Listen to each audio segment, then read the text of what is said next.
Kasus penahanan Maduro dan proses hukumnya di AS menandai babak baru yang dramatis dalam politik Amerika Latin dan hubungan global Washington-Caracas. Tindakan ini tidak hanya memicu debat hukum internasional, tetapi juga kemungkinan perubahan besar dalam struktur kekuasaan di Venezuela dan strategi keamanan AS di kawasan. Pengadilan yang akan dijalani Maduro dan respons global terhadap tindakan Trump diprediksi akan membentuk arah kebijakan luar negeri AS serta stabilitas regional dalam beberapa tahun mendatang. Presiden Venezuela Nicolas Maduro dijadwalkan muncul di pengadilan federal di Manhattan, New York pada Senin 5 Januari 2026 untuk menghadapi berbagai dakwaan kriminal serius termasuk narkoterorisme, konspirasi impor kokain, dan pelanggaran senjata yang bisa membawa hukuman hingga seumur hidup jika terbukti bersalah. Maduro, 63 tahun, dan istrinya Cilia Flores ditangkap dalam operasi militer besar yang dilancarkan oleh Amerika Serikat awal bulan ini di Caracas, ibu kota Venezuela.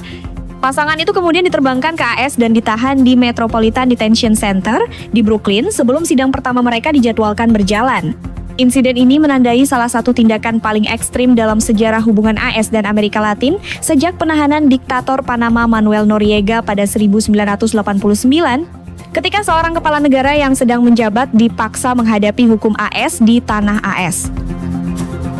Menurut dakwaan yang diperbarui dalam sidang ini, jaksa dari kantor Kejaksaan Wilayah Selatan New York menuduh bahwa Maduro menggunakan jabatan sebagai presiden untuk mengoperasikan jaringan perdagangan narkoba internasional yang luas.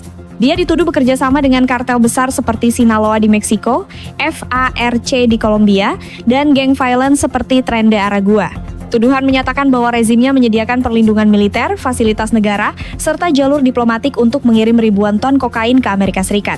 Dakwaan juga menuduh bahwa Flores memerintahkan penculikan, pemukulan, dan pembunuhan untuk melindungi operasi narkoba dan menerima suap melalui perantara diplomatik.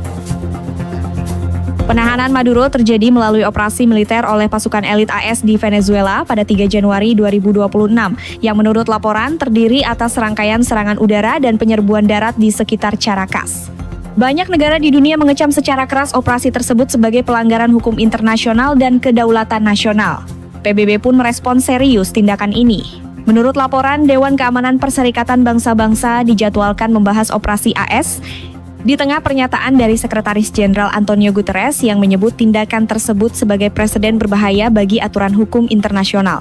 Selain itu, pemerintah China dan Rusia secara terbuka mengecam penangkapan Maduro, meminta pembebasan segera dan menolak klaim legalitas AS atas intervensi tersebut.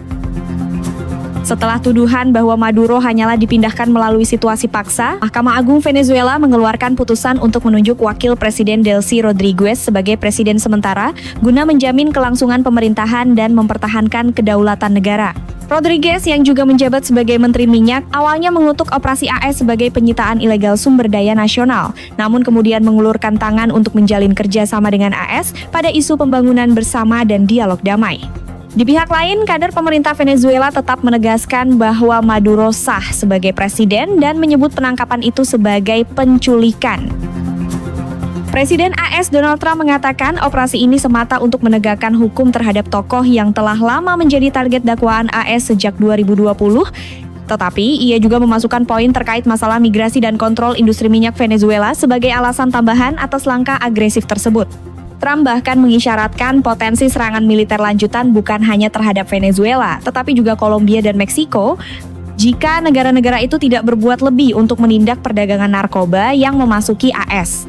Menteri Luar Negeri AS Marco Rubio menegaskan bahwa Washington tidak akan langsung menjalankan pemerintahan harian Venezuela, tetapi akan menekan perubahan lewat tindakan seperti embargo minyak dan isolasi ekonomi.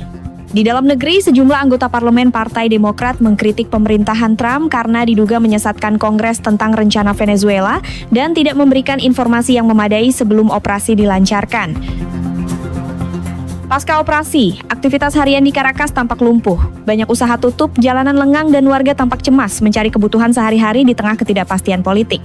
Pengamanan ketat terlihat di Istana Kepresidenan dan sekitarnya. Reaksi publik beragam. Sebagian mengutuk tindakan AS sebagai imperialistik, sedangkan sebagian lain menyoroti masalah kronis narkoba dan kekuasaan otoriter yang selama ini membebani Venezuela.